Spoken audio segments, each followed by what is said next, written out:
জামাত ইসলামী কোন ইসলামী দল নয়। যিনি বলেন তিনিও কিয়ামতে উঠবেন, আমরা উঠব। আমি 50 বছর কোরআনে কারীমের খেদমত করি, আর 1973 সনে জামাতে রুকন হয়েছিল। জামাত যদি সাহাবীদের বিরুদ্ধে হবে, জামাত যদি রসুলের বিরুদ্ধে হবে, আমার 50 বছরের একটা ওয়াজের মধ্যে সাহাবী আর রসুলের বিরুদ্ধে কোনো কথা থাকা স্বাভাবিক ছিল না? আছে কোথাও? আমার পা থেকে শুরু করে মাথা পর্যন্ত সুন্নতের কোনো অভাব আছে? শর্ষিনা মাদ্রাসায় পড়েছি, খুলনায়ও পড়েছি। ওই যে জামা কাপড় পাইছি বহুরূপী কোনোদিন হই নাই, যেরকম দাড়ি ওই রকমই আছে। আপনারাই তো দেখতেছেন, উল্টো পাল্টা দেখছেন, উল্টো পাল্টা দেখছেন। আমাদের আকীদা খারাপ। কি খারাপ হয়েছে আকীদা?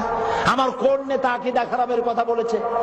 আমার নিজামী সাহেব, মুজাহিদ সাহেব, আমার এমপিরা, আমার নেতৃবৃন্দ, আমার গোলাম আজম সাহেব কে বলেছেন সাহাবীদের বিরুদ্ধে? জানতে চাই, কে বলেছেন নবীর বিরুদ্ধে? আপনারা বলেন জামাত ইসলামী কোন ইসলামী দল নয়।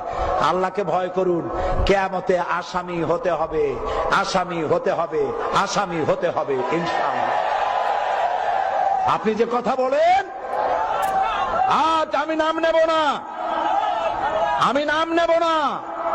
আপনি যে কথা বলেন, সেই আপনি কথা বলেন দিলীপ বড়ুয়ার ভাষায়। আপনি হুজুর, আপনি কথা বলেন রাশেদ খান মেননের ভাষায়, আপনি কথা বলেন সাইফুদ্দিন মানিকের ভাষায়, আপনি কথা বলেন শেখ হাসিনার ভাষায়। তাই জাতি মনে করে হয় আপনি ভারতের দালাল, আর না হয় আওয়ামী লীগের বেটি। আপনি কিচ্ছু করতে পারবেন না। আপনাদের কাছে ভিডিওটি কেমন লেগেছে? আমি আজ পর্যন্ত যতদিন যাবত তাদের ওয়াজগুলা শুনতেছি, আমি কোনোদিন কোনো নবী পয়গম্বর, কোনো সাহাবীগণদের বিরুদ্ধে তাদের কোনো কথাবার্তা শুনি নাই। আপনারা কি শুনছেন? কেউ বলতে পারবেন? যদি আমি শুনতাম, আমি তাদেরকে প্রত্যাখ্যান করতাম, তাদেরকে মন থেকে ঘৃণা করতাম। কারণ যারা আমার নবী করিম সাল্লাল্লাহু আলাইহি ওয়াসাল্লামকে নিয়ে, নবী পয়গম্বরদেরকে নিয়ে, সাহাবীগণদেরকে নিয়ে মানে মন্তব্য করবে এবং তাদের বিরুদ্ধে কথাবার্তা বলবে, তাদেরকে কি আমরা কখনো ভালোবাসবো আর সাপোর্ট করব? অসম্ভব, প্রশ্নই আসে না।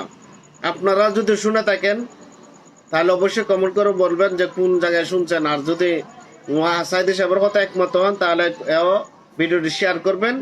আর যদি ভালো লাগে অবশ্যই কমেন্ট করে যাবেন।